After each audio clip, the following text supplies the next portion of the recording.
ನಾವು ಯಾವುದೋ ಒಂದು ಕಾರ್ಯಕ್ರಮಕ್ಕೆ ಜಾನಕಮ್ಮನ್ನು ಹೇಗಾದರೂ ಮಾಡಿ ಕರ್ಕೊಂಬರ್ಬೇಕು ಅಂತ ಭಾಳ ಒಂದು ಆಸೆ ಇಟ್ಕೊಂಡಿದ್ದೆ.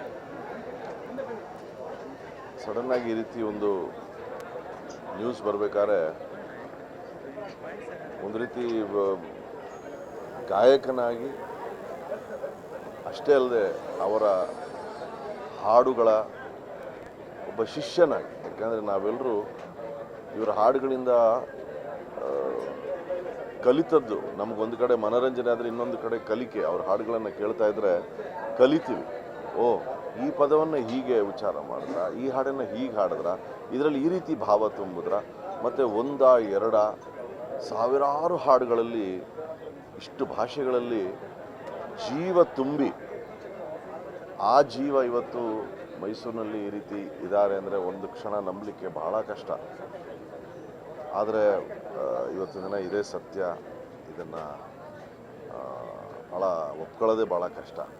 ಆದರೂ ಕೂಡ ಇಂಥ ಮಹನೀಯರು ಒಂದು ರೀತಿ ಏನು ಹೇಳ್ತಾರೆ, ಶಾಶ್ವತವಾಗಿ ಹಿರಿಕರು ಹೇಳೋಗೆ ಸೂರ್ಯ ಚಂದ್ರ ಇರೋವರೆಗೂ ಇವರೆಲ್ಲರೂ ನಮ್ಮೊಂದಿಗೆ ಶಾಶ್ವತವಾಗಿರ್ತಾರೆ. ಯಾಕಂದರೆ ಅವರು ಮಾಡಿರುವಂಥ ಕೆಲಸ ಅಷ್ಟೇ ಅಲ್ಲದೆ ಅವರ ಮನಸ್ಸು, ಅವರ ಹೃದಯ, ಅವರು ನಡ್ಕೊಂಡಂಥ ರೀತಿ ಯಾರಿಗೂ ಯಾವ ರೀತಿಯಾದಂಥ ತೊಂದರೆಯನ್ನು ಕೊಡದೆ ಎಲ್ರಿಗೂ ಕೇವಲ ಆನಂದವನ್ನು ಮಾತ್ರ ಕೊಟ್ಟು ಹಾಡುಗಳ ಮೂಲಕ, ಅವರ ಮಾತುಗಳ ಮೂಲಕ.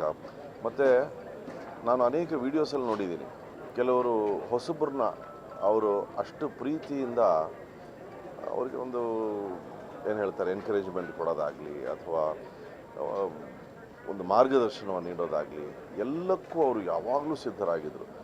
ನಾನು ಇಂಥ ದೊಡ್ಡ ಗಾಯಕಿ ಅನ್ನೋ ಒಂದು ಒಂದು ಒಂದು ಕಿಂಚಿತ್ ಕೂಡ ಅವ್ರಿಗೆ ಒಂದು ಅವ್ರಿಗೆ ಗೊತ್ತೇ ಇರಲಿಲ್ವೇನೋ ಅವರು ಅಂಥ ಬೆಟ್ಟದ ಎತ್ತರದ ಗಾಯಕಿ ಅಂತ. ನಾನು ಇವತ್ತು ಒಬ್ಬ ಗಾಯಕನಾಗಿ, ನಾನು ಹೇಳ್ದಂಗೆ ಸಂಗೀತ ರಸಿಕನಾಗಿ ಈ ಇಡೀ ಆ ಒಂದು ಲೋಕಕ್ಕೆ ಒಂದು ತುಂಬಲಾರದ ನಷ್ಟ. ಅವರ ಆತ್ಮಕ್ಕೆ ಭಗವಂತ ಶಾಂತಿಯನ್ನು ನೀಡಲಿ. ಅವರ ಪರಿವಾರವನ್ನು ಭೇಟಿಯಾದ್ವಿ. ಅವರೆಲ್ಲರಿಗೂ ಭಗವಂತ ಶಕ್ತಿ ಕೊಡಲಿ.